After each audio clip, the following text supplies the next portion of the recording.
Good morning class. আমি সন্তু, তোমরা দেখছো the learning expert 2.0 YouTube channel. তোমাদের সামনে যে পুলিশের হিউজ ভ্যাকান্সি এসেছে, যে WP SI, WP constable, KP constable এবং ডাব্লিউপি জেল পুলিশ, তার জন্য জিকেজিএস এর উপর থেকে আজ 4 নাম্বার ক্লাস প্রোভাইড করা হচ্ছে। তো এর আগে অলরেডি জিকেজিএস এর উপর থেকে 3টে ক্লাস তোমাদের হয়ে গেছে, এবং তার আগেও কিন্তু প্রিভিয়াস ইয়ারের 2টো কোশ্চেন সেট কিন্তু তোমাদের কভার করানো হয়ে গেছে। যদি সেই ক্লাসগুলো না দেখে থাকো, এই চ্যানেলের ডেসক্রিপশন বক্সে লিংক প্রোভাইড করা আছে, সেটার উপর ক্লিক করলে তোমরা প্রিভিয়াস যে ক্লাসগুলো হয়ে গেছে সেই ক্লাসগুলো পরপর করে নিতে পারবে। তো শুরু করছি আজ জিকেজিএস এর উপর থেকে 4 নম্বর ক্লাস। আজকের ক্লাসে ফার্স্ট কোশ্চেন দেখো, পশ্চিমবঙ্গের কোন জেলায় জনসংখ্যা বৃদ্ধির হার সর্বাধিক? কোন জেলায় জনসংখ্যার বৃদ্ধির হার সর্বাধিক? জনসংখ্যা বৃদ্ধির হার সর্বাধিক হলো উত্তর দিনাজপুর জেলা। অপশন ডি এর সঠিক অ্যান্সার হবে। এবং এটা বলা যাচ্ছে কোন সেন্সাস অনুযায়ী, কোন জনগণনা অনুযায়ী? 2011 সেন্সাস অনুযায়ী, 2011 জনগণনা অনুযায়ী উত্তর দিনাজপুরের জনসংখ্যার বৃদ্ধির হার কত ছিল? জনসংখ্যার বৃদ্ধির হার ছিল 28.72%। এবং যদি কোশ্চেন দেয় 2011 সেন্সাস অনুযায়ী পশ্চিমবঙ্গের কোন জেলায় জনসংখ্যার বৃদ্ধির হার সব থেকে কম, তো সব থেকে কম হলো কলকাতাতে। চলে আসো পরের কোশ্চেনে। সমষ্টি উন্নয়ন কর্মসূচির মূল উদ্দেশ্য কি ছিল? তো সমষ্টি উন্নয়ন কর্মসূচির মূল উদ্দেশ্য হলো গ্রামীণ যে সমস্ত অর্থ ব্যবস্থা আছে সেই অর্থ ব্যবস্থা সুসংহত উন্নয়ন করা। অপশন সি এর সঠিক অ্যান্সার। তো এই সমষ্টি উন্নয়ন কর্মসূচি আনা হয়েছিল কবে? এটা আনা হয়েছিল 1952 সালে। 1952 সালে কমিউনিটি ডেভেলপমেন্ট প্রজেক্ট, যাকে বাংলাতে বলা হয় সমষ্টি উন্নয়ন কর্মসূচি, এটা কিন্তু গ্রহণ করা হয়েছিল। এবং এই কর্মসূচির প্রধান উদ্দেশ্য ছিল গ্রামীণ যে সমস্ত শ্রম সম্পদ আছে সেই গ্রামীণ শ্রম সম্পদের সঠিক ব্যবহার এবং তাদের অংশগ্রহণের মাধ্যমে আত্মনির্ভর সৃষ্টি করে, মানে তাদের মধ্যে আত্মনির্ভরশীলতা সৃষ্টি করে গ্রামের যে অর্থ ব্যবস্থা আছে সেই অর্থ ব্যবস্থাকে উন্নয়ন করা ছিল এই সমষ্টি উন্নয়ন কর্মসূচির মূল উদ্দেশ্য। চলে আসো পরের কোশ্চেন। অর্থবিদ্যার গ্রন্থ যার নাম হলো ওয়েলথ অফ নেশন কোন সালে সর্বপ্রথম প্রকাশিত হয়? আবার এইভাবেও কোশ্চেন দেয় যে ওয়েলথ অফ নেশন কার লেখা? তো ওয়েলথ অফ নেশন লেখা হলো অ্যাডাম স্মিথ। এবং এই অ্যাডাম স্মিথের লেখা এই ওয়েলথ অফ নেশন, এটা কত সালে প্রকাশিত হয়? এটা প্রকাশিত হয় 1776 সালে। অ্যাডাম স্মিথ থেকে মাথায় রাখবে, এখান থেকে কোশ্চেন দেয় যে father of modern economics, father of modern economics কাকে বলা হয়? বলা হয় অ্যাডাম স্মিথকে। অ্যাডাম স্মিথের লেখা বইয়ের নাম কি? ওয়েলথ অফ নেশন, এবং সেটা প্রকাশিত হয় 1776 সালে। পরের কোশ্চেনে চলে আসো। ভারতের সংবিধানের কোন অংশটি আদালত কর্তৃক কার্যকর নয়? প্রস্তাবনা, রাষ্ট্রের নীতি নির্দেশক মূলক নীতি, না মৌলিক কর্তব্য, না ওপরের সবগুলো? তো ভারতের সংবিধানের এখানে এই প্রস্তাবনা বা রাষ্ট্রের নীতি নির্দেশক মূলক নীতি, যাকে ইংলিশে বলা হয় ডিপিএসপি, মৌলিক কর্তব্য, প্রত্যেকটাই কিন্তু এখানে সঠিক বলা আছে যে কোনোটাই কিন্তু আদালত কর্তৃক কার্যকর নয়। অপশন নাম্বার ডি, ওপরের সবগুলোই কিন্তু সঠিক অ্যান্সার হবে। রাষ্ট্রের নীতি নির্দেশকমূলক নীতি অর্থাৎ ডিপিএসপির ব্যাপারে বলা আছে কত নম্বর আর্টিকেলে? বলা আছে আর্টিকেল নাম্বার 36 থেকে আর্টিকেল নাম্বার 51-র মধ্যে বলা আছে। কত নম্বর পার্টে বলা আছে? বলা আছে পার্ট নাম্বার 4-এ বলা আছে। আর মৌলিক কর্তব্যের কথা বলা আছে কত নম্বর আর্টিকেলে? বলা আছে আর্টিকেল নাম্বার 51-এর এতে বলা আছে। এবং কত নম্বর পার্টে বলা আছে? বলা আছে পার্ট নাম্বার 4-এর এতে বলা আছে, পার্ট নাম্বার 4-এর এতে বলা আছে। মৌলিক কর্তব্য থেকে কোশ্চেন দেয় যে মৌলিক কর্তব্য ভারতের সংবিধান যখন লাগু হয়েছিল 26 জানুয়ারি 1950 সালে। আচ্ছা, এখান থেকে দুটো কোশ্চেন দেয় যে ভারতের সংবিধান গৃহীত হয় কবে? ভারতের সংবিধান গৃহীত হয় কবে? আর ভারতের সংবিধান ইমপ্লিমেন্ট অর্থাৎ লাগু হয় কবে? তো ভারতের সংবিধান গৃহীত হয় 26 নভেম্বর 1949 সালে। লাগু হয় এর ঠিক 2 মাস পর 26 জানুয়ারি 1950 সালে ভারতের সংবিধান কিন্তু লাগু হয়েছিল। তো ভারতের সংবিধান 26 জানুয়ারি 1950 সালে যখন লাগু হয়, তখন কি মৌলিক কর্তব্য আমাদের ভারতের সংবিধানের অংশ ছিল? না, ভারতের সংবিধানের অংশ ছিল না। তাহলে মৌলিক কর্তব্যকে কত নম্বর সংশোধনীর মাধ্যমে ভারতের সংবিধানে অ্যাড করা হয়েছে? 42তম সংশোধনীর মাধ্যমে 42 অ্যান্ড অ্যামেন্ডমেন্ট, 42তম সংশোধনীর মাধ্যমে এটাকে ভারতের সংবিধানে অ্যাড করা হয়েছে। কবে হয়েছিল 42তম সংশোধন? 1976 সালে হয়েছিল। এবং 1976 সালে মৌলিক কর্তব্যকে ইংলিশে বলা হয় কি? Fundamental duty. তো কতগুলো ফান্ডামেন্টাল ডিউটি অ্যাড করা হয়েছিল? তো প্রথম 10টা ফান্ডামেন্টাল ডিউটি অ্যাড করা হয়েছিল। যদি এখন তোমাদের কোশ্চেন দেয় যে বর্তমান মৌলিক কর্তব্যের সংখ্যা কটা, তো বর্তমানে মৌলিক কর্তব্যের সংখ্যা হলো 11টা। তাহলে একটা মৌলিক কর্তব্য যেটা বেড়েছে, সেই 11th নাম্বার মৌলিক কর্তব্যটা অ্যাড হয়েছে কোন সংশোধনীর মাধ্যমে? এটাও কিন্তু বহুবার এক্সামে কোশ্চেন দিয়েছে। তো সেটা অ্যাড হয়েছে 86তম 86th অ্যামেন্ডমেন্ট, 86তম সংশোধনী। কবে হয়েছিল? 2002 সালে হয়েছিল। সংশোধনীর মাধ্যমে 11তম মৌলিক কর্তব্য ভারতের সংবিধানে অ্যাড হয়েছিল। তো এই এক্সট্রা ফ্যাক্ট গুলো কিন্তু অবশ্যই মাথায় রাখবে। এগুলো কিন্তু তোমরা পিডিএফ আকারে ডাউনলোড করতে পারবে না, শুধুমাত্র প্রিন্টেড কোশ্চেন অ্যান্সার যেগুলো আছে সেইগুলোই তোমরা শুধুমাত্র তোমরা পিডিএফ আকারে ডাউনলোড করতে পারবে। কিভাবে ডাউনলোড করবে? নিচে যে টেলিগ্রাম লিঙ্কটা দেখতে পাচ্ছ @the_learning_expert_sd, অথবা এই চ্যানেলের ডেসক্রিপশন বক্সে চলে যাও, তার মধ্যেও দেখবে টেলিগ্রামের লিঙ্ক প্রোভাইড করা আছে, সেটার উপর ক্লিক করলে টেলিগ্রামের গ্রুপে জয়েন হতে পারবে এবং সেখান থেকে যে ক্লাসগুলো হয়ে গেছে, যে ক্লাস আজ দেখছো বা ভবিষ্যতে যে ক্লাসগুলো চলবে, প্রত্যেকটা ক্লাসের পিডিএফ তোমরা সেখান থেকে ডাউনলোড করে নিতে পারবে। চলে আসো পরবর্তী কোশ্চেন। সংবিধান সংশোধনী বিল উত্থাপন করা যেতে পারে কোথায়? শুধুমাত্র লোকসভায়, শুধুমাত্র রাজ্যসভায়, রাজ্যের আইনসভায়, না পার্লামেন্টের যে কোনো কক্ষে? তো সংবিধানের যে কোনো সংশোধনী বিল উত্থাপন করা যেতে পারে পার্লামেন্টের যে কোনো হাউসে, অর্থাৎ পার্লামেন্টের যে কোনো কক্ষে। অপশন নাম্বার ডি এর সঠিক অ্যান্সার হবে। অর্থাৎ লোকসভাতেও পেশ করা যেতে পারে, রাজ্যসভাতেও কিন্তু পেশ করা যেতে পারে। তো সংশোধনী বিল যে কোনো কক্ষে উত্থাপন করা হয়, তবে কি উত্থাপন করার পূর্বে রাষ্ট্রপতির কাছ থেকে কিন্তু পারমিশন অর্থাৎ অনুমতি নিতে হয়। এবং এই বিলের ক্ষেত্রে, এই বিল পাশের ক্ষেত্রে দুই পক্ষের মতবিরোধ যদি থাকে, তখন কি ডাকা হয়? তখন ডাকা হয় জয়েন্ট সেশন। তখন যৌথ অধিবেশন বা জয়েন্ট সেশন ডাকা হয়।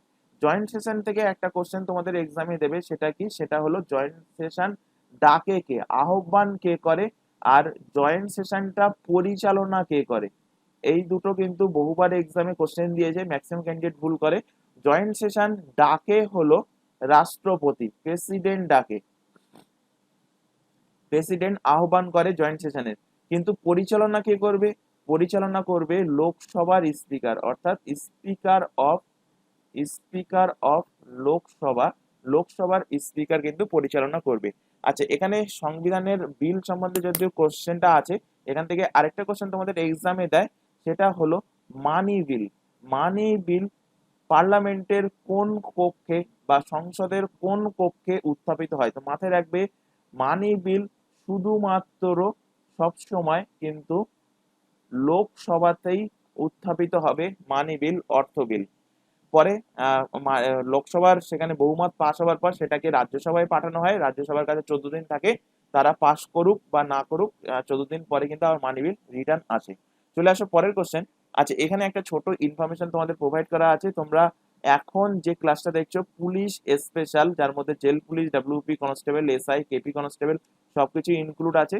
Police SI, police special GKGS এর ক্লাস তোমরা এখন দেখছো। এছাড়া আদার্স যে এক্সামের নামগুলো দেখতে পাচ্ছ, প্রত্যেকটা এক্সামের জন্য এই চ্যানেলে সম্পূর্ণ ফ্রিতে লাইভ ক্লাস প্রোভাইড করা হয়। লাইভ ক্লাস অ্যাটেন্ড না করতে পারলে ক্লাসটা থেকে যায় রেকর্ডেড ফরম্যাটে, সুতরাং পরবর্তীতে তোমরা ক্লাসগুলো দেখে নিতে পারবে। আর এই প্রত্যেকটা এক্সামের জন্য আমাদের কিন্তু আলাদা আলাদা হোয়াটসঅ্যাপ ব্যাচ ওপেন করা আছে, নিচেই দেখতে পাচ্ছ হোয়াটসঅ্যাপ নাম্বারটা দেওয়া আছে 9933434203। এই হোয়াটসঅ্যাপ ব্যাচে যুক্ত হওয়ার একটাই বেনিফিট, কখন কোন ক্লাস তোমাদের হবে, কোন দিন কোন টাইমে ক্লাস থাকছে, ক্লাসের লিঙ্ক প্রোভাইড করা। এছাড়া এক্সাম ওরিয়েন্টেড যাবতীয় সমস্ত গুরুত্বপূর্ণ ইনফরমেশন কিন্তু তোমাদের হোয়াটসঅ্যাপ গ্রুপে প্রোভাইড করা হয়। এছাড়া এখানে দেখো আরো একটা ইনফরমেশন দেওয়ার আছে, তোমরা এখন বর্তমানে যে চ্যানেলটাতে ক্লাসটা দেখছো তার নাম হলো দ্য লার্নিং এক্সপার্ট 2.0। এই চ্যানেলেই প্রত্যেকটা এক্সামের জন্য জিকেজিএস এর ক্লাস পেয়ে যাবে কারেন্ট অ্যাফেয়ার্স এর ক্লাস, রিজনিং এর ক্লাস অ্যান্ড ইংলিশের ক্লাস সম্পূর্ণ ফ্রিতে পাবে এই চ্যানেল থেকে। এছাড়া প্রত্যেকটা এক্সামের জন্য ম্যাথের ক্লাস তোমরা পেয়ে যাবে আমাদেরই আরেকটা নতুন চ্যানেল, চ্যানেলের নাম হলো ম্যাথস বাই সন্তু স্যার। চ্যানেলের লোগোটা দেখে নাও, নতুন চ্যানেল। তো এই চ্যানেলের লিঙ্ক আমাদের এই ক্লাসের ডেসক্রিপশন বক্সে প্রোভাইড করা থাকবে, অর্থাৎ এই চ্যানেলের ডেসক্রিপশন বক্সে দেওয়া থাকবে, সেটার উপর ক্লিক করলে তোমরা ম্যাথের চ্যানেলে কানেক্ট হয়ে যেতে পারবে এবং সেখান থেকে ম্যাথের ক্লাসগুলো তোমরা করে নিতে পারবে। তো প্রত্যেককে বলছি দুটো চ্যানেলকে সাবস্ক্রাইব করে রাখো এবং রেগুলার বেসিসে চ্যানেল দুটো থেকে তোমাদের সামনে টার্গেটেড এক্সাম অনুযায়ী ক্লাসগুলো করতে থাকো। চলে আসো পরের কোশ্চেন। স্বাধীন ভারতের প্রথম সাধারণ নির্বাচন কবে অনুষ্ঠিত হয়েছিল? ভেরি ভেরি ইম্পর্টেন্ট কোশ্চেন, বহুবার এক্সামে কোশ্চেন দিয়েছে, পুলিশের এক্সামও কিন্তু কোশ্চেনটা দিয়েছে। স্বাধীন ভারতের প্রথম সাধারণ নির্বাচন কবে অনুষ্ঠিত হয়েছিল? তো অনুষ্ঠিত হয়েছিল, এক্সাক্ট ডেট মাথায় রাখবে, শুরু হয়েছিল 25 অক্টোবর 1951 থেকে ভোট শুরু হয়েছিল এবং সেই ভোটটা চলেছিল কত তারিখ পর্যন্ত? পরের বছর 21 ফেব্রুয়ারি 1952 সাল পর্যন্ত। 25 ফেব্রুয়ারি 1952 সাল পর্যন্ত সেই নির্বাচনটা চলেছিল। তো অ্যান্সার কি হবে? 51-52। দেখো কোন অপশন আছে, অপশন বি 51-52, অপশন বি এর কিন্তু সঠিক অ্যান্সার হবে।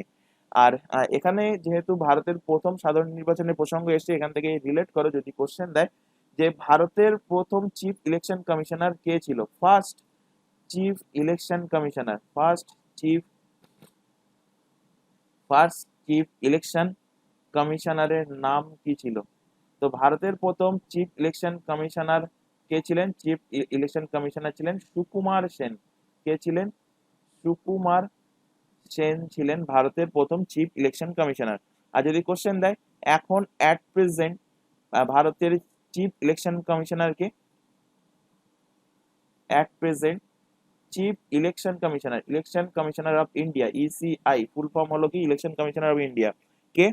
তার নাম হলো রাজীব কুমার। রাজীব রাজীব কুমার। চলে আসো পরবর্তী কোশ্চেনে। গোল গম্বুজ ভারতের কোথায় অবস্থিত? অমৃতসর, বিজাপুর, হায়দ্রাবাদ না উদয়পুর? কোথায় গোল গম্বুজ অবস্থিত? তো গোল গম্বুজ অবস্থিত বিজাপুরে। অপশন বি এর সঠিক অ্যান্সার হবে। এখানে বাকি যে অপশনগুলো আছে সেগুলো যদি আমরা রিলেট করাই, অমৃতসরে অবস্থিত গোল্ডেন টেম্পল, স্বর্ণ মন্দির, গোল্ডেন টেম্পল অবস্থিত অমৃতসরে।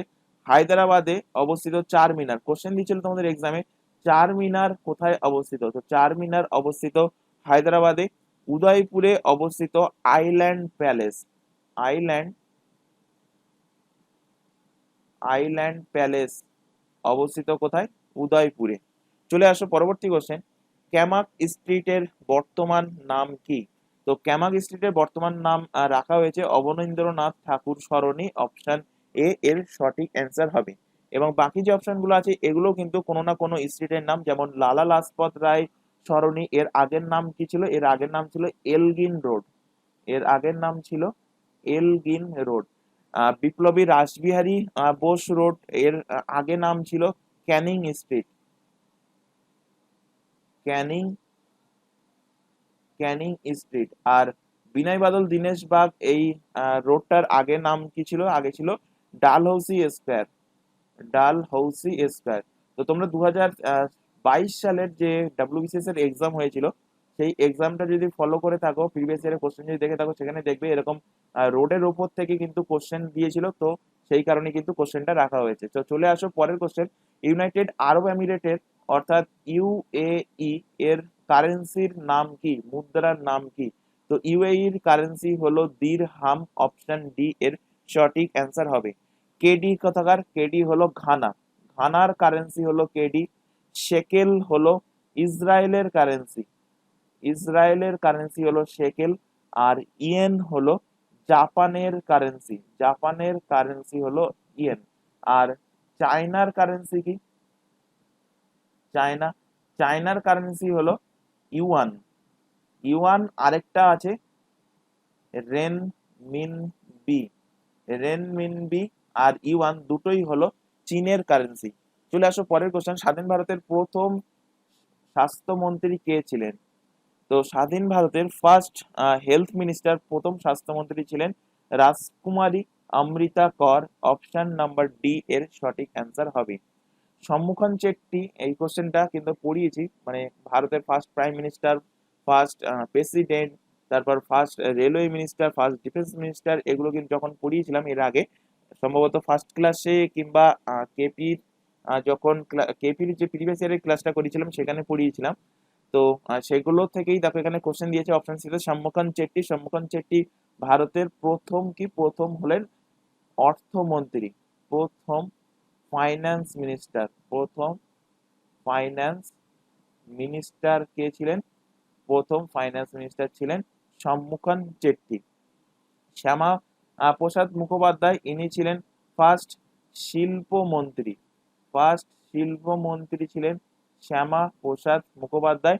আর রফি আহমেদ ছিলেন যোগাযোগ মন্ত্রী, প্রথম টেলিকমিউনিকেশন মিনিস্টার কে ছিলেন? যোগাযোগ মন্ত্রী ছিলেন এই রফি আহমেদ। এছাড়া এখান থেকে বাকি যেগুলো বাদ থেকে যাচ্ছে সেগুলো আরো আরেকবার রিলেট করিয়ে দেবো, যে ভারতের ফার্স্ট পিএম আর ভারতের ফার্স্ট প্রেসিডেন্ট, এগুলো আশা করবো প্রত্যেকের কাছ থেকে প্রত্যেকের নাম জানা আছে। তো ভারতের ফার্স্ট প্রাইম মিনিস্টার অর্থাৎ প্রধানমন্ত্রী ছিল জওহরলাল নেহেরু। যদি কোশ্চেন দেয় ভারতের ফার্স্ট প্রেসিডেন্ট কে ছিল, তো প্রেসিডেন্ট ছিল রাজেন্দ্র প্রসাদ, রাজেন্দ্র প্রসাদ। যদি কোশ্চেন দেয় ভারতের প্রথম মহিলা female PM, female prime minister কে ছিলেন, তো ভারতের প্রথম মহিলা প্রাইম মিনিস্টার ছিলেন ইন্দিরা গান্ধী। কে ছিল? ইন্দিরা গান্ধী। কোশ্চেন দেবে ভারতের প্রথম মহিলা প্রেসিডেন্ট কে ছিল? মহিলা প্রেসিডেন্ট ছিল প্রতিভা পাটেল, প্রতিভা প্যাটেল ছিল ভারতের প্রথম মহিলা প্রেসিডেন্ট। কোশ্চেন দেবে ভারতের প্রথম ডেপুটি প্রাইম মিনিস্টার, ভারতের প্রথম ডেপুটি প্রাইম মিনিস্টার এবং একই সাথে তিনি হোম মিনিস্টারেরও কিন্তু পদে তিনি ছিলেন। তার নাম কি? তার নাম হলো সর্দার বল্লভভাই প্যাটেল, সর্দার বল্লভভাই প্যাটেল ছিলেন ভারতের প্রথম ডেপুটি প্রাইম মিনিস্টার এবং তার পাশাপাশি ভারতের প্রথম হোম মিনিস্টার ছিলেন সর্দার বল্লভভাই প্যাটেল। কোশ্চেন দেবে ভারতের ভারতের প্রথম এডুকেশন মিনিস্টার, শিক্ষামন্ত্রী কে ছিলেন? ভারতের প্রথম এডুকেশন মিনিস্টার, শিক্ষামন্ত্রী কে ছিলেন? শিক্ষামন্ত্রী ছিলেন মৌলানা আবুল কালাম আজাদ, মৌলানা আবুল কালাম, মৌলানা আবুল কালাম আজাদ ছিলেন ভারতের প্রথম এডুকেশন মিনিস্টার। ভারতের প্রথম ফাইন্যান্স মিনিস্টার সম্মুখান চেট্টি, অপশানে ছিল বলে দিয়েছি, তো এটাও এর সাথে ইনক্লুড করে নেবে।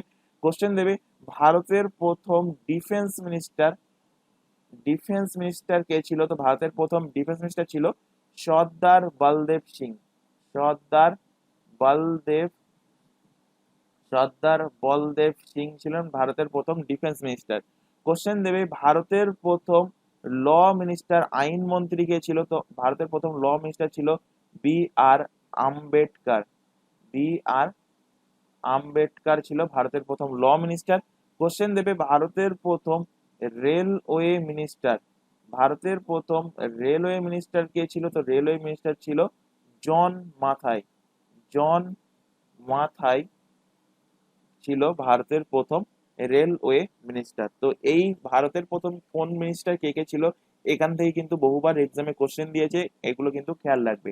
চলে আসো পরের কোশ্চেন, কোন রাজ্যে তফসিলি জাতির সংখ্যা সর্বনিম্ন? পাঞ্জাব, উত্তরপ্রদেশ, মণিপুর না মিজোরাম? তো তফসিলি জাতির সংখ্যা সর্বনিম্ন হলো মিজোরামে, অপশন নাম্বার ডি এর সঠিক অ্যান্সার হবে। অর্থাৎ লোয়েস্ট শিডিউল কাস্ট, তফসিলি জাতি বলতে schedule caste, lowest lowest schedule caste, lowest schedule caste অর্থাৎ এসসি ক্যাটাগরি আছে কোথায়? আছে মিজোরামে, আছে মিজোরামে। যদি কোশ্চেন দেয় যে lowest percentage of highest percentage of schedule caste অর্থাৎ এসসি আছে কোথায়? তো সব থেকে বেশি এসসি আছে কোথায়? পাঞ্জাব রাজ্যে। কোশ্চেন দেবে এখানে শিডিউল কাস্টের প্রসঙ্গ যেহেতু এসে, এখান থেকে কোশ্চেন দেবে তোমাদের যে শিডিউল ট্রাইব, তো lowest percentage of schedule tribe সেটা কোথায় আছে? অর্থাৎ এসটি, শর্টে যাকে এসটি বলা হয়, এসটি শিডিউল ট্রাইব, তো সেটা আছে মেঘালয়াতে। কোথায় আছে? মেঘালয়াতে lowest percent of schedule tribe.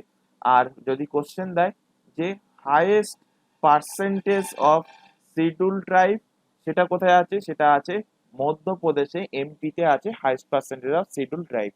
চলে আসো পরের কোশ্চেন, মানব জমিন গ্রন্থটির লেখক কে? তো মানব জমিন এই গ্রন্থটা লিখেছেন Shirshendu Mukhopadhyay. Option number A এর সঠিক অ্যান্সার হবে। জাস্ট অনলাইনার ফরম্যাটে কোশ্চেনটা মাথায় রাখবে। সমরেশ মজুমদার থেকে রিলেট করো। সমরেশ মজুমদারের লেখা বইয়ের নাম কি? বইয়ের নাম হলো কালবেলা, হলো সমরেশ মজুমদারের লেখা বই। বিভূতিভূষণ বন্দ্যোপাধ্যায়ের লেখা একটা বই এখান থেকে ইনক্লুড করাচ্ছি, এনার লেখা বইয়ের নাম হলো ইছামতি। ইছামতি। চলে আসো পরবর্তী কোশ্চেনে, নিম্নলিখিত কোন স্থানটি জওহরলাল নেহরুর সমাধি স্থল? শক্তি স্থল, বিজয় স্থল, চৈত্রভূমি না শান্তিবন? কোনটা জওহরলাল নেহরু, ভারতের প্রথম প্রধানমন্ত্রী জওহরলাল নেহরুর সমাধি স্থল? তো ভারতের প্রথম প্রধানমন্ত্রীর সমাধি স্থল হলো শান্তিবন। জওহরলাল নেহরুর সমাধি স্থল হলো শান্তিবনে। অপশন ডি এর সঠিক অ্যান্সার হবে। কোশ্চেন দেবে, ইন্দিরা গান্ধীর সমাধি স্থল কোথায়? তো ইন্দিরা গান্ধীর সমাধি স্থল, ইন্দিরা গান্ধীর সমাধি স্থল হলো শক্তি স্থলে। কোথায়? শক্তি স্থলে ইন্দিরা গান্ধী। বিজয় ঘাটে কার সমাধি স্থল আছে? আছে লাল বাহাদুর শাস্ত্রী। লাল বাহাদুর শাস্ত্রী সমাধি স্থল বিজয় ঘাটে অবস্থিত। আর চৈত্রভূমিতে অবস্থিত বি আর আম্বেদকরের সমাধি স্থল। বি আর আম্বেদকরের সমাধি স্থল। প্রত্যেকটাই কিন্তু এক্সামে কোশ্চেন দিয়েছে। সব থেকে মোস্ট ইম্পর্টেন্ট যেটা এখানে, সেটা হলো ইন্দিরা গান্ধীর সমাধি স্থল কোথায় অবস্থিত? শক্তি স্থলে ইন্দিরা গান্ধীর সমাধি স্থল অবস্থিত। চলে আসো পরের কোশ্চেন, সান্তুর বাদ্যযন্ত্রটিতে তারের সংখ্যা কটি থাকে? তো সান্তুর বাদ্যযন্ত্রে এতে তারের সংখ্যা থাকে কটা? থাকে 100টা তার থাকে। অপশন ডি এর সঠিক অ্যান্সার হবে। একটা তার থাকে কিসে? একতারা। তোমরা মেলাতে দেখবে যে একতারা কিন্তু বিক্রি হয়, বা যারা বাউল গান করে সেখানে দেখবে একতারা বিক্রি হয়। এতে থাকে কটা তার? একটা তার। 7টা তার থাকে সেতারে। সেতারে থাকে 7টা তার, সেই জন্য নাম হয়েছে সেতার। আর 6টা তার থাকে কিসে? শারদে থাকে 6টা তার। আচ্ছা, এখান থেকে কোশ্চেন দেবে যে সেতার বাদক, শারদ বাদক, সন্তুর বাদক, এরা ফেমাস ফেমাস কারা আছে তাদের নাম দেবে। তো ফেমাস সেতার বাদক, সেতার বাদক কে? তো ফেমাস সেতার বাদক তার নাম হলো পণ্ডিত রবিশঙ্কর। পণ্ডিত রবি শঙ্কর সেতার বাদকের সাথে সম্পর্কিত। এছাড়া আরো আরেকজনের নাম এখান থেকে ইনক্লুড করো, অন্নপূর্ণা দেবী। অন্নপূর্ণা দেবী হলেন ফেমাস সেতার বাদক। কোশ্চেন দেবে, ফেমাস শারদ বাদক, ফেমাস শারদ বাদক, এইভাবে কোশ্চেন দেবে। রবিশঙ্কর এর মধ্যে কিসের সাথে সম্পর্কিত? সেখানে অপশনে থাকবে সেতার থাকবে, শারদ থাকবে, শান্তুর থাকবে, তবলা থাকবে। তো অ্যান্সার কি হয়ে যাবে? অ্যান্সার হয়ে যাবে সেতার বাদক। ফেমাস শারদ বাদক হলেন আমজাদ আলী খান। আমজাদ আলী, আমজাদ আলী খান। ফেমাস সন্তুর বাদক, ফেমাস সন্তুর বাদক হলেন শিব কুমার শর্মা। শিব কুমার শর্মা, যাদের নাম তোমাদের এখানে লেখানো হচ্ছে, এদের এখান থেকে কোশ্চেন কিন্তু এক্সামে দিয়েছিল। এদের প্রত্যেকের নাম থেকে কিন্তু কোনো না কোনো এক্সামে কোশ্চেন ছিল। তো শিব কুমার শর্মা হলো ফেমাস শান্তুর বাদক। তবলা বাদকটা মোস্ট ইম্পর্টেন্ট, বহুবার এক্সামে কোশ্চেন দিয়েছে, জাকির হুসেন। জাকির হুসেন। জাকির হুসেন কিসের সাথে সম্পর্কিত? তবলার সাথে সম্পর্কিত। কোশ্চেন দেবে, ফেমাস ফ্লুট ফ্লুট প্লেয়ার মানে বাঁশি বাদককে? তো ফেমাস বাঁশি বাদক এনার নাম হলো Hariprasad Chaurasia. Hariprasad Chaurasia.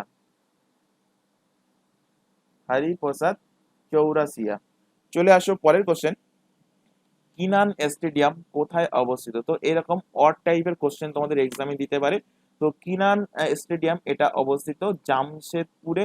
Option number B এর সঠিক অ্যান্সার হবে। স্টেডিয়ামের প্রসঙ্গ যেহেতু এসেছে, এখান থেকে রিলেট করো যদি কোশ্চেন দেয় যে world largest, world's largest cricket stadium, world largest cricket stadium কোথায় অবস্থিত বা তার নাম কি? তো তার নাম হলো নরেন্দ্র মোদী নরেন্দ্র মোদী বহুবার পড়িয়েছি, এতদিন মুখস্থ হয়ে যাওয়ার কথা যারা রেগুলার বেসিসে ক্লাস করছো চ্যানেল থেকে। তো তার নাম হলো Narendra Modi cricket stadium. Narendra Modi cricket stadium. Question দেবে নরেন্দ্র মোদী ক্রিকেট স্টেডিয়ামের আগের নাম কি ছিল? আগের নাম ছিল মতেরা ক্রিকেট স্টেডিয়াম। কোশ্চেন দেবে নরেন্দ্র মোদী ক্রিকেট স্টেডিয়াম কোথায় অবস্থিত? তো এটা অবস্থিত আহমেদাবাদে। আহমেদা আহমেদাবাদে অবস্থিত। আহমেদাবাদ কোথায়? গুজরাটে। তো গুজরাটের আহমেদাবাদে অবস্থিত বিশ্বের সব থেকে বড় ক্রিকেট স্টেডিয়াম, যার নাম হলো নরেন্দ্র মোদী ক্রিকেট স্টেডিয়াম। বড় যেহেতু, তো এর সিট ক্যাপাসিটিটাও মাথায় রাখতে হবে। সিট ক্যাপাসিটি হলো 1,10,000, 1.10 লাখ হলো এর সিট ক্যাপাসিটি। কোশ্চেন দেবে এখান থেকে যে বিশ্বের তৃতীয় বৃহত্তম ক্রিকেট স্টেডিয়াম, বা কোশ্চেন এইভাবে দিতে পারে যে ভারতের, কোশ্চেন এইভাবে দিতে পারে ভারতের দ্বিতীয় বৃহত্তম ক্রিকেট স্টেডিয়াম। তো বিশ্বের তৃতীয়, world world's third largest, world's third largest plus India's second largest, ভারতের দ্বিতীয়, ইন্ডিয়াস সেকেন্ড লার্জেস্ট ক্রিকেট স্টেডিয়ামের নাম কি? নাম হলো ক্রিকেট স্টেডিয়ামটা কোথায় তৈরি হতে চলেছে? এখনো তৈরি হয়নি। তো তৈরি হতে চলেছে জয়পুর। জয়পুর কোথায়? রাজস্থান। তো রাজস্থানের জয়পুরে ভারতের দ্বিতীয় বৃহত্তম এবং পৃথিবীর তৃতীয় বৃহত্তম ক্রিকেট স্টেডিয়াম তৈরি হতে চলেছে, যার সিট ক্যাপাসিটি কত? যার সিট ক্যাপাসিটি 75,000, 75,000 হলো সিট ক্যাপাসিটি। কোশ্চেন দেবে যে ভারতের সব থেকে বড় হকি স্টেডিয়াম, ভারতের সব থেকে বড়, সব থেকে বড় হকি স্টেডিয়াম, সব থেকে বড় হকি স্টেডিয়াম, তার নাম কি? তার নাম হলো Birsa Munda hockey stadium. Birsa Munda hockey stadium হলো তার নাম। তার সিট ক্যাপাসিটি কটা? যেহেতু সব থেকে বড়, সিট ক্যাপাসিটি হলো 20,011টা হলো তার সিট ক্যাপাসিটি। কোথায় অবস্থিত? ইম্পর্টেন্ট, এক্সাক্ট জায়গার নাম মাথায় রাখবে, রাউরকেল্লা। রাউরকেল্লাতে, রাউরকেল্লাতে অবস্থিত। রাউরকেল্লা কোন স্টেটের মধ্যে পড়ে? পড়বে ওড়িশার মধ্যে। তো ওড়িশার রাউরকেল্লাতে ভারতের সব থেকে বড় hockey stadium Birsa Munda hockey stadium অবস্থিত। চলে আসো পরের কোশ্চেন। ভারতের কোন শহর গার্ডেন সিটি অফ ইন্ডিয়া নামে পরিচিত? তো গার্ডেন সিটি, এটা সম্ভবত আগে পড়ানো হয়েছিল ফুড এর এক্সামে। অ্যান্সার হবে ব্যাঙ্গালোর। ব্যাঙ্গালোর গার্ডেন সিটি নামে পরিচিত। আচ্ছা, এখান থেকে আরো কিছু ফ্যাক্ট তোমাদের রিলেট করাবো, যেমন silicon valley of India. Silicon valley, silicon valley of India. তো সিলিকন ভ্যালি অফ ইন্ডিয়া নামে পরিচিত কোন রাজ্য? তো পরিচিত হলো Bangalore. Bangalore silicon valley of India, আরেকটা কি? গার্ডেন সিটি অফ ইন্ডিয়া নামে পরিচিত।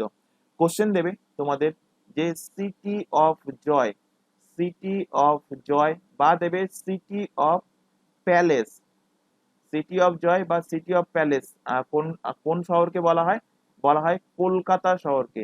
কলকাতাকে বলা হয় সিটি অফ জয় বা সিটি অফ প্যালেস। কোশ্চেন দেবে সিটি অফ নবাব, নবাবের শহর, সিটি অফ নবাব বা নবাবের শহর কাকে বলা হয়? বলা হয় উত্তরপ্রদেশের লখনৌকে নবাবের শহর বলা হয়। কোশ্চেন দেবে তোমাদের পিঙ্ক সিটি, পিঙ্ক সিটি বলা হয় কাকে? পিঙ্ক সিটি বলা হয় রাজস্থানের জয়পুরকে। রাজস্থানের জয়পুর। ব্যাঙ্গালোর কর্ণাটকে, কর্ণাটক, কর্ণাটকে অবস্থিত। কলকাতা ওয়েস্ট বেঙ্গলে অবস্থিত। লখনৌ উত্তরপ্রদেশে অবস্থিত। জয়পুর কোথায় অবস্থিত? রাজস্থান, রাজস্থানে অবস্থিত। তোমাদেরকে বারবার বলেছি যখনই হাতে ফাঁকা টাইম থাকবে, সাপোজ ধরো যখন তোমরা খেয়ে এসে শুতে যাবে, তখন হাতে 10-15 মিনিট ফাঁকা টাইম প্রত্যেকেরই থাকে। সেই টাইমে তোমরা ভারতের ম্যাপ হোক বা ওয়ার্ল্ডের ম্যাপ হোক, এগুলো কিন্তু মোবাইলে গুগলে সার্চ করে দেখবে। ভারতের ম্যাপে বিশেষ করে নদ নদী কোথায় আছে, কোন স্টেট কোথায় আছে, সেই স্টেটের রাজধানী কোথায়, তারপর কোন পাহাড় কোথা থেকে গেছে, এইগুলো ভালো ভারতের ম্যাপের ক্ষেত্রে খেয়াল করবে। আর আর যেটা ওয়ার্ল্ডের ম্যাপের ক্ষেত্রে খেয়াল করবে যে কোন দেশ কোথায় আছে এবং তার ক্যাপিটাল কি, সেগুলো কিন্তু খেয়াল করতে। এর ফলে কি হবে, যখনই পড়াবো সেটা বুঝতে সুবিধা হবে। যেমন ব্যাঙ্গালোর বলছি, ব্যাঙ্গালোর কার কোথাকার রাজধানী? তো ব্যাঙ্গালোর হলো কর্ণাটকের রাজধানী। একইভাবে কলকাতা ওয়েস্ট বেঙ্গল, এটা প্রত্যেকেই জানো। লখনৌ কোন স্টেটের মধ্যে পড়ছে? উত্তরপ্রদেশের মধ্যে পড়ছে। জয়পুর কোন স্টেটের মধ্যে পড়ছে? রাজস্থানের মধ্যে পড়ছে। তো এইগুলো কিন্তু মাথায় চলে আসা উচিত যখনই বলবো তার পাশাপাশি। এরপরে তোমাদের কোশ্চেন দেবে Manchester of India, Manchester of India. এই ম্যানচেস্টার থেকে তিনটে কোশ্চেন দেয়। ম্যানচেস্টার অফ ইন্ডিয়া কাকে বলা হয়? বলা হয় আহমেদাবাদকে। আমেদা আমেদাবাদ। আমেদাবাদ কোথায়? আমেদাবাদ অবস্থিত গুজরাটে অবস্থিত। ম্যানচেস্টার থেকে আর যে দুটো কোশ্চেন দেয় সেটা হলো উত্তর ভারতের Manchester, Manchester of north India. উত্তর ভারতের ম্যানচেস্টার বলা হয় কাকে? বলা হয় কানপুর। কানপুর কোন স্টেটের মধ্যে পড়বে? উত্তরপ্রদেশের মধ্যে। আরেকটা কোশ্চেন দেয় ম্যানচেস্টার অফ সাউথ ইন্ডিয়া। দক্ষিণ ভারতের ম্যানচেস্টার বলা হয় কাকে? বলা হয় কোয়েম্বাটোর। কোয়েম্বাটোরকে বলা হয় দক্ষিণ ভারতের ম্যানচেস্টার। কোশ্চেন দেবে valley of flower, valley of valley of flowers বলা হয় কোন স্টেটকে? বলা হয় উত্তরাখণ্ড। এখানে আমি ইউকে লিখে দিলাম, ফুল নাম লিখে নেবে। উত্তরাখণ্ডকে বলা হয় ভ্যালি অফ ফ্লাওয়ার্স। কোশ্চেন দেবে যে city of cotton, city of cotton বলা হয় কাকে? সিটি অফ কটন বলা হয় মহারাষ্ট্রের নাগপুরকে বলা হয় সিটি অফ কটন। তো এই যে ফ্যাক্টগুলো এখান থেকে পড়ালাম কটা? একটা, দুটো, তিনটে, চারটে, পাঁচটা, ছটা, সাতটা, আটটা, নটা, আর একটা কোশ্চেন ছিল 10টা। এই 10টা থেকে কিন্তু কোনো না কোনো এক্সামে কিন্তু কোশ্চেন আসে। তো খেয়াল রাখবে যে সিলিকন ভ্যালি বা city of joy, Manchester of India, এগুলো কাকে বলে, মানে কোন জায়গাকে বলা হয়, এগুলো কিন্তু অবশ্যই খেয়াল রাখবে এবং খাতায় অবশ্যই অবশ্যই নোট ডাউন করবে। আর আবারও বলছি, ক্লাস যদি ভালো লাগে অবশ্যই অবশ্যই ক্লাসটাকে কিন্তু লাইক করবে, তোমার বন্ধু বান্ধবের মধ্যে শেয়ার করবে যারা পুলিশের এক্সামের জন্য বা আদার্স কম্পিটিটিভ এক্সামের জন্য প্রিপারেশন নিচ্ছে। চলে আসো পরের question. The merchant of Venice গ্রন্থটা কে লিখেছে? তো মার্চেন্ট অফ ভেন্স গ্রন্থটা লিখেছে William Shakespeare. Option number B এর কিন্তু সঠিক অ্যান্সার হবে। এছাড়া উইলিয়াম শেক্সপিয়ারের লেখা ফেমাস বই হলো, যার মধ্যে রিসেন্টলি পড়িয়েছি, যে as you like it, as you like it. বইটা কে লিখেছে? লিখেছে উইলিয়াম শেক্সপিয়ার। এছাড়া উইলিয়াম শেক্সপিয়ারের লেখা আরো অন্যান্য বই হলো, প্রত্যেকটা বইয়ের নাম মাথায় রাখতে হবে, প্রত্যেকটা না, ইম্পর্টেন্ট বইগুলোর নাম মাথায় রাখতে হবে যেগুলো বহুবার এক্সামে কোশ্চেন দিয়েছে। যার মধ্যে হলো রোমিও জুলিয়েট, রোমিও জুলিয়েট, দা টেম্পেস্ট, দা টেম্পেস্ট, হ্যামলেট, হ্যামলেট, ম্যাকবেথ, আর অথেলো। এই 5-6টা বইয়ের নাম মাথায় রাখবে যে উইলিয়াম শেক্সপিয়ারের লেখা, এবং দ্য মার্চেন্ট অফ ভেন্স গ্রন্থটাও লেখা কার? উইলিয়াম শেক্সপিয়ারের। চলে আসো পরের কোশ্চেন। আন্না ক্যারেনিনা চরিত্রটির স্রষ্টাকে? তো জাস্ট অনলাইনের ফরম্যাটে মাথায় রাখবে এই চরিত্রের স্রষ্টা হলেন লিও টলস্টয়। অপশন বি এর কিন্তু সঠিক অ্যান্সার হবে। চলে আসো পরের কোশ্চেন। সম্প্রতি পোল্যান্ডের নতুন প্রাইম মিনিস্টার হিসাবে কাকে নির্বাচিত করা হয়েছে? তো সম্প্রতি পোল্যান্ডের নতুন প্রাইম মিনিস্টার হিসাবে নিযুক্ত করা হয়েছে ডোনাল্ড টাস্ককে। অপশন নাম্বার বি এর কিন্তু সঠিক অ্যান্সার হবে।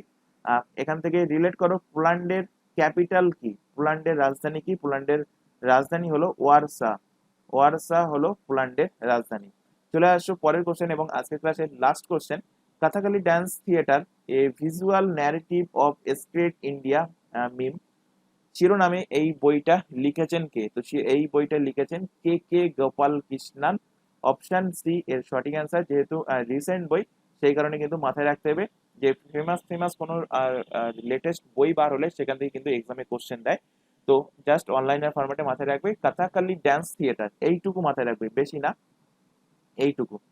কথাকালি ড্যান্স থিয়েটার এই বইটা কে লিখেছে? লিখেছে কে কে গোপাল কৃষ্ণন।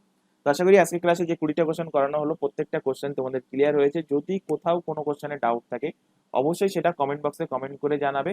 আর ক্লাস ভালো লাগলে ক্লাসটাকে কিন্তু লাইক করবে, তোমার বন্ধু বান্ধবের মধ্যে শেয়ার করবে যারা কম্পিটিটিভ এক্সামের জন্য বা পুলিশের এক্সামের জন্য প্রিপারেশন নিচ্ছে। তো আজকের ক্লাস আমরা এখানে শেষ করছি। আজকের ক্লাস এই পর্যন্ত। নেক্সট দেখা হবে পরবর্তী ক্লাস নিয়ে। Thank you.